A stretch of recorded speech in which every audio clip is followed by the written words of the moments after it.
Welcome to the Policy Wall at ORF Middle East. I am so delighted to have with me today Dr. Joshua Krasna, who is a professor at NYU and also a fellow at the Moshe Dayan Center at Tel Aviv University. So welcome, Joshua. Thank you. Thank you very much. Joshua is a leading expert and a voice on Middle Eastern politics, on regional dynamics and strategic forecasting. And today we are going to talk about the geopolitics and geoeconomics of energy in the Middle East. There's a lot to unpack, particularly given the times we're in. But I think very briefly, we are at a time where energy security has become a buzzword in foreign policy conversations, in think tank, research. Mm-hmm. And we do see that more specifically since the Russia-Ukraine conflict, the Houthi disruptions at the Red Sea, and more recently, the whole concern of weaponization of the Strait of Hormuz, post the Israeli strike on Iran. Energy politics in the region has been sort of up in the air. Mm-hmm. And there is a lot of upheaval that we see. The regional dynamics have completely changed. At the same time, there is a lot of regional reform that the countries here are looking at when it comes to energy policy. There is a look at, diversifying their economic revenues towards non-oil sectors as well. Countries like the UAE, Saudi Arabia, really leading the pack there. So, and also the policies such as CBAM, the European Carbon Border Adjustment Mechanism, mm-hmm. will in some sense have implications on how oil-producing countries also react to such climate policies. So I want to, there are all these broad headlines and aspects that maybe, we see recently. I want you to unpack all of this for me in 5 minutes, if you could. I know it's unfair, but over to you. So first, when you say energy security is a hot issue, and so I've been in these issues for 35 years. Energy security is an issue that goes up and down, right? When I first started studying international relations, energy issues were what happens when somebody or some event cuts off energy in the world, right? And that was something that really concerned us. 1980s, that doesn't concern the world anymore. If we look at things like, and as you pointed out, big shocks, the Russian gas and Russian oil suddenly coming off the market for a while and then coming back at a much reduced rate, war in Iran, the closing of the Bab el-Mandeb. And one of the fascinating things that we see is how robust the global supply of energy and global energy prices are compared to what we would have anticipated in the past. You have some things that in the past would be conceived as enormous shocks, which hardly affect the market at all. And part of that has to do with that over the years, because of the lessons learned in the 70s and 80s, there are more producers out there.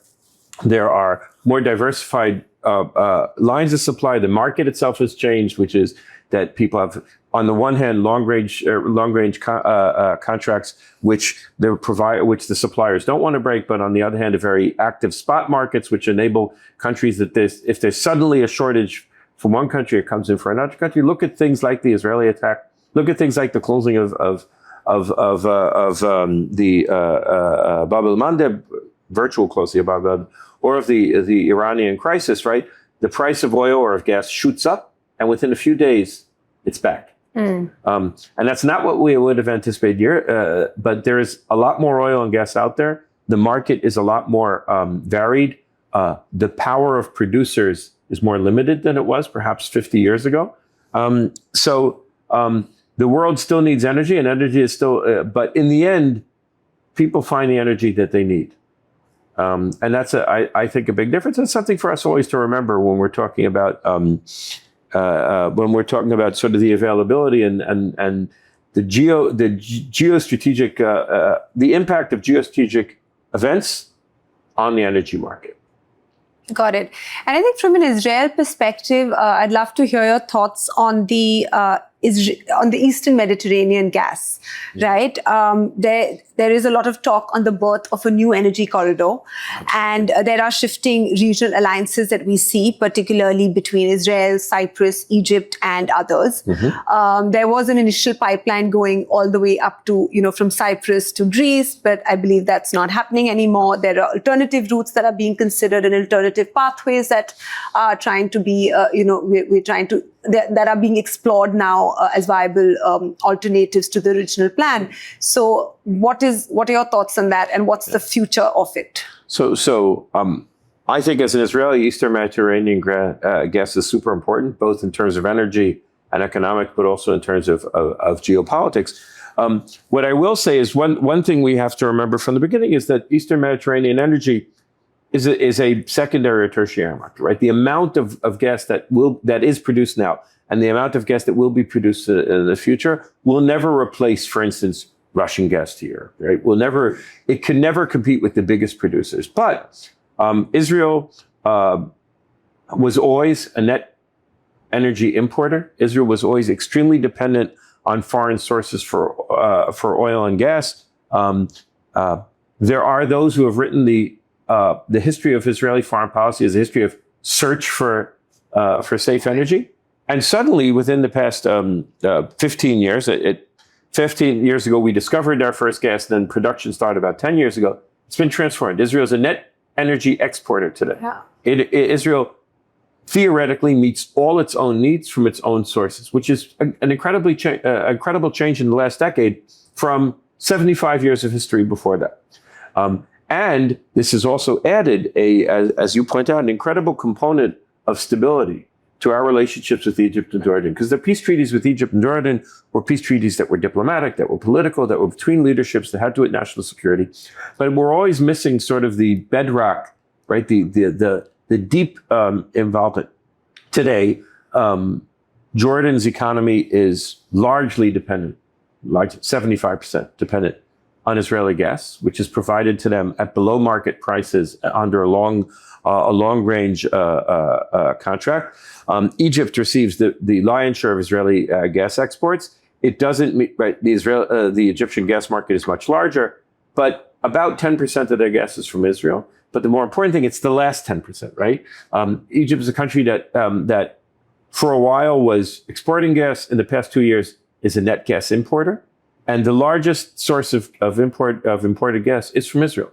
And it's piped gas, which means it's much cheaper. Now Egypt is beginning to look for liquefied natural gas. That's costing them 2 to 3 times more than the gas they get. They would love to have more gas from Israel. Unfortunately, at the moment, there are infrastructure limitations. Israel is pumping all the gas that it can to Egypt and Jordan based on the existing infrastructures. And those infrastructures will have to be expanded in order to export more. Now, there are 3 countries in the Eastern Mediterranean, 2 countries that produce gas already, Egypt and Israel, and 1 country that has a significant potential and has proven reserves of gas, which is Cyprus, which hasn't produced any up to now. And that has to do with political aspects within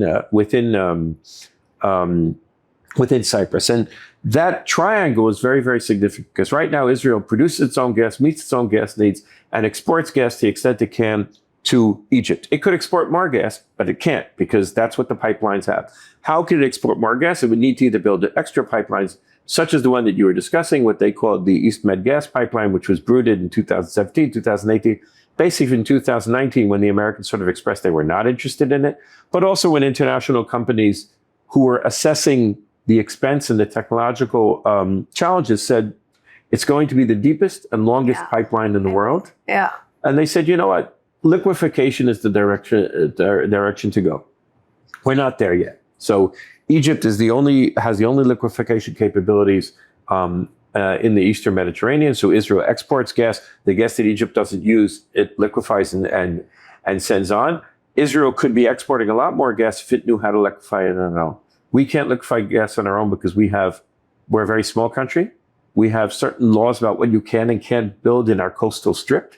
So Israel cannot build. And it would be, it's very hard to believe that somebody would be willing in a volatile place like Israel with the national security risks that are there to build such a big infrastructure product.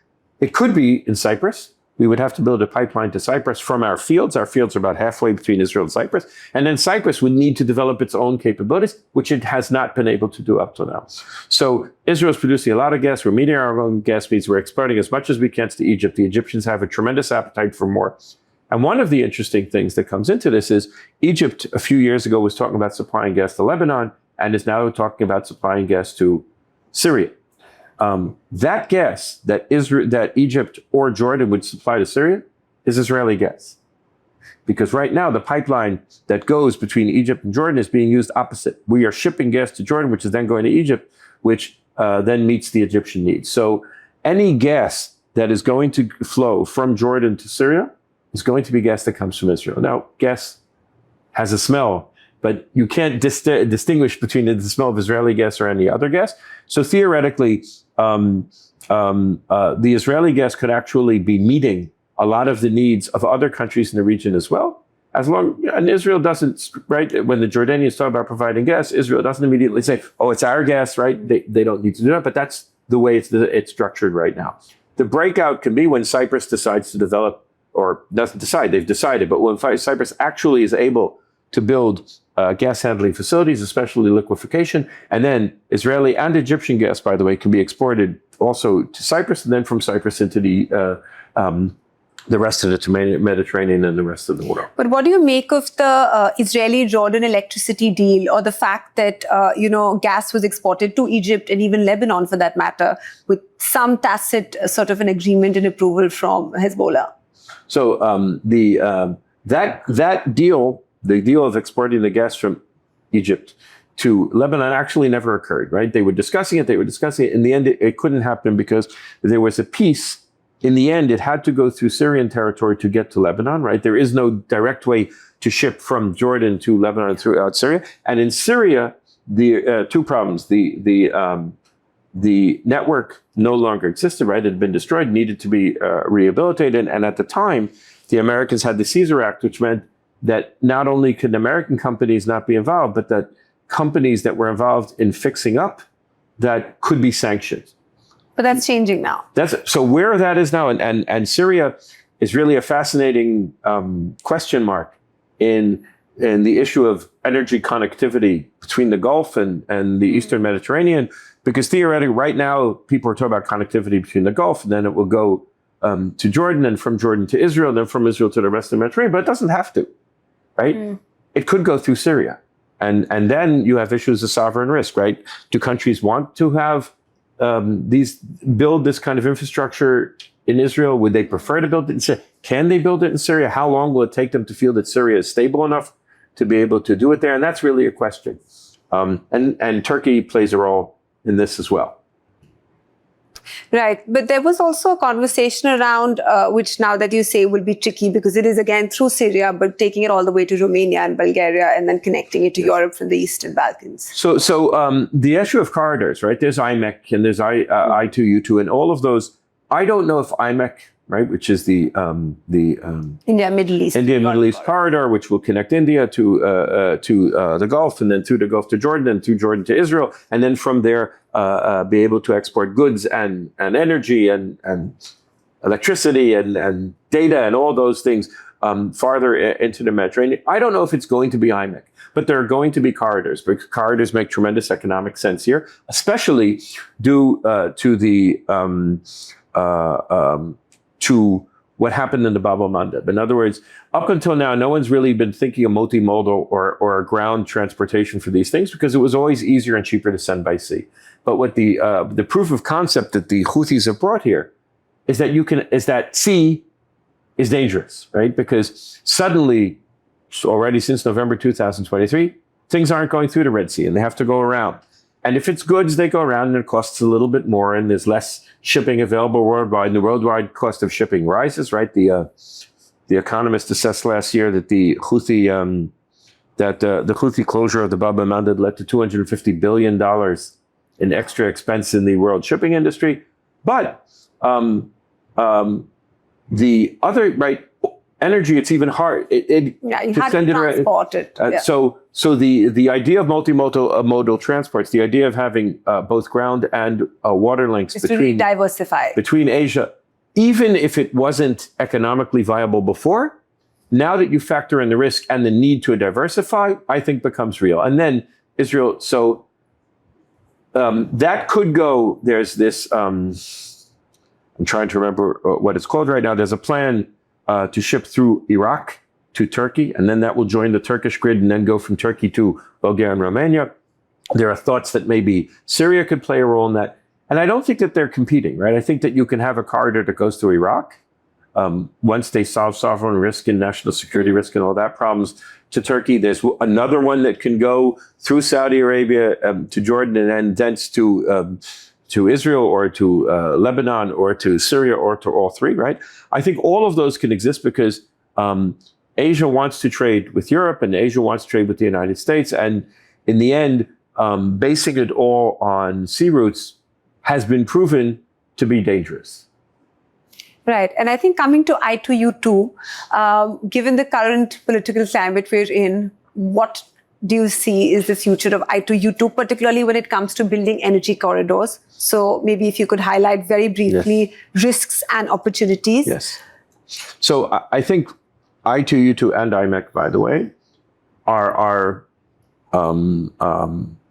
headlines that there are a lot of other things on there, right? They're agreements, two agreements that were signed that are very sketchy, right? There isn't a whole lot of detail there. Why? Because India has close relationships with Israel.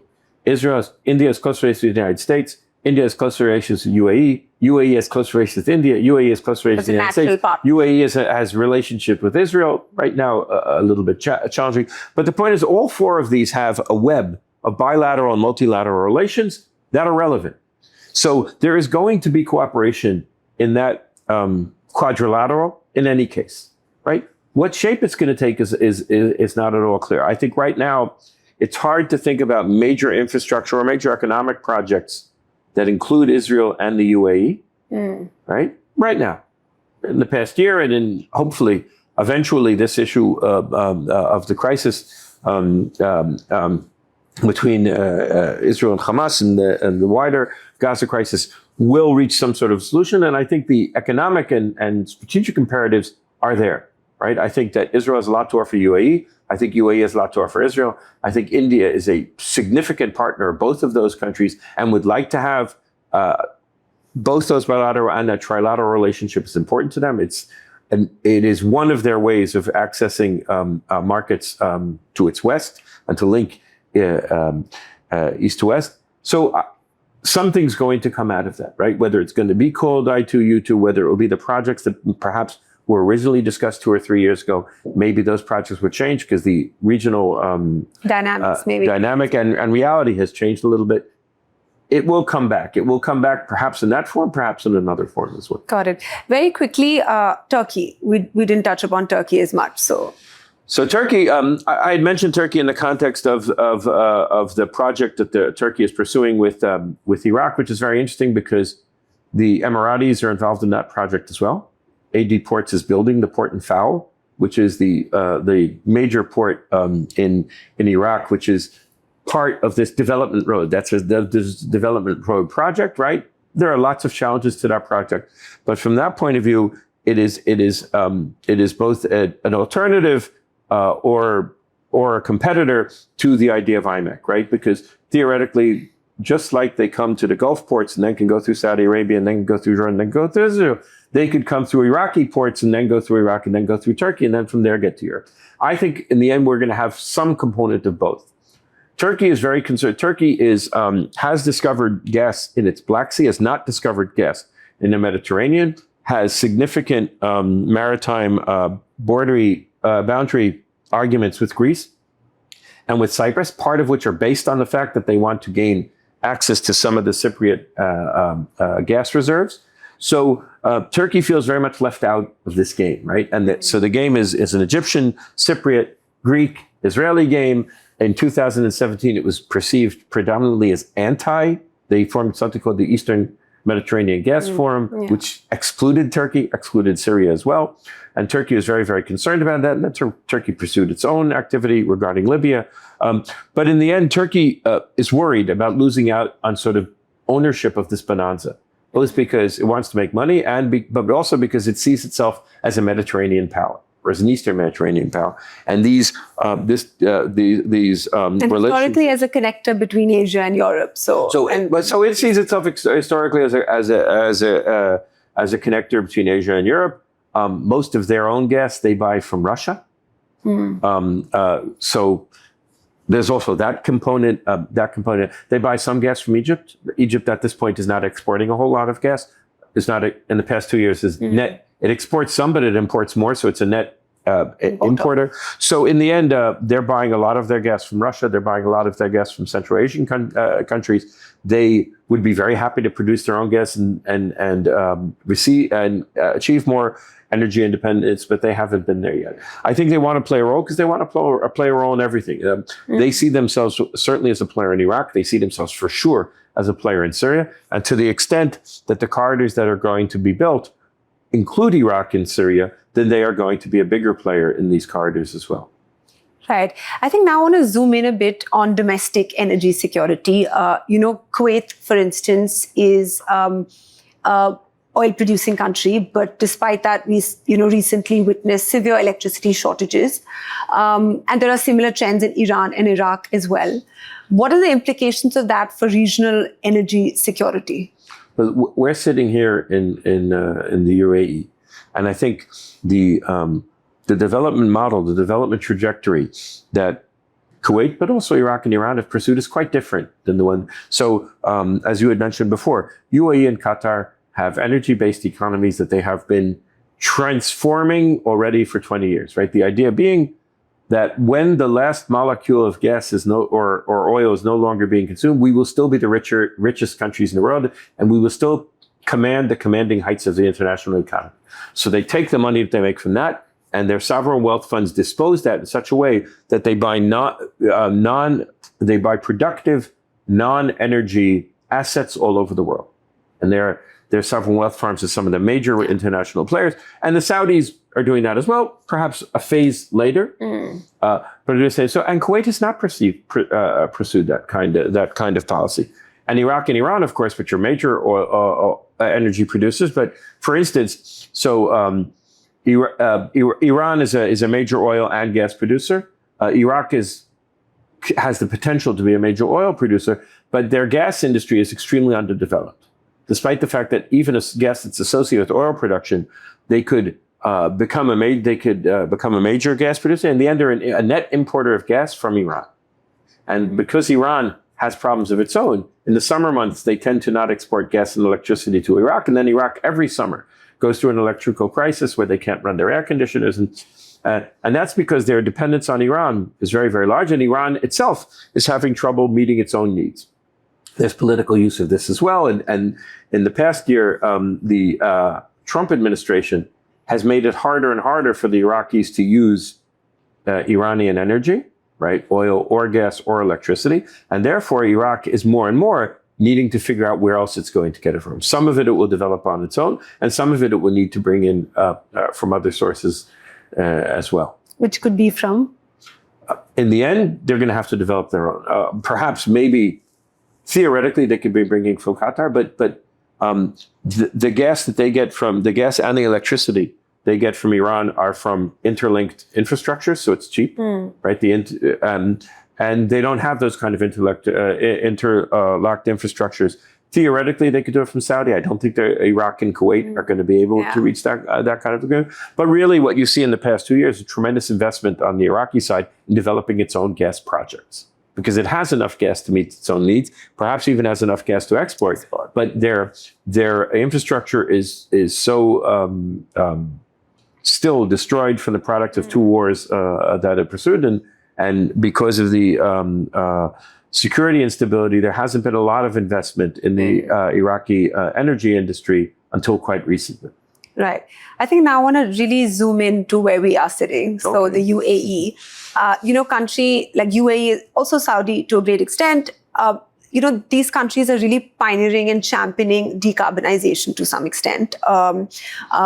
We all know that oil is going nowhere, but they are also we agreed, pursuing very strong diversification strategies, which are towards, like you said, oil assets, and not just in the region, but also around the world.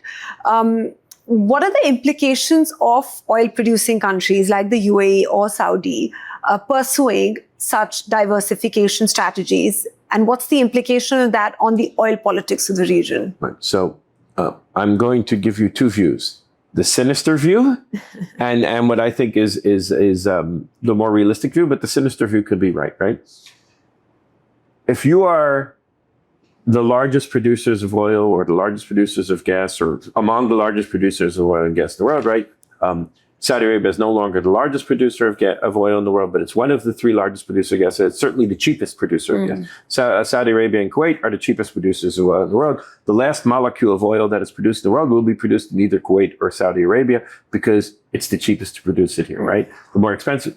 The second or third at this point largest gas producer in the world is Qatar, right? So first of all, you want to diversify your economy. Second of all, you want to hedge, right? If there is an energy transition, you want to make sure that on the other side of it, you're still making money.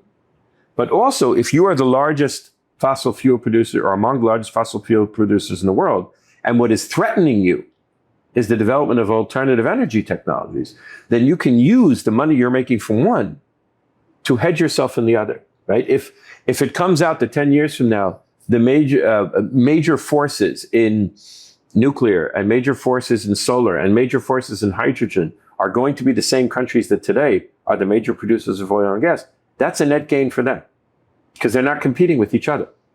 Right? So, they don't believe that I think the countries here don't believe that the fossil fuel era is over.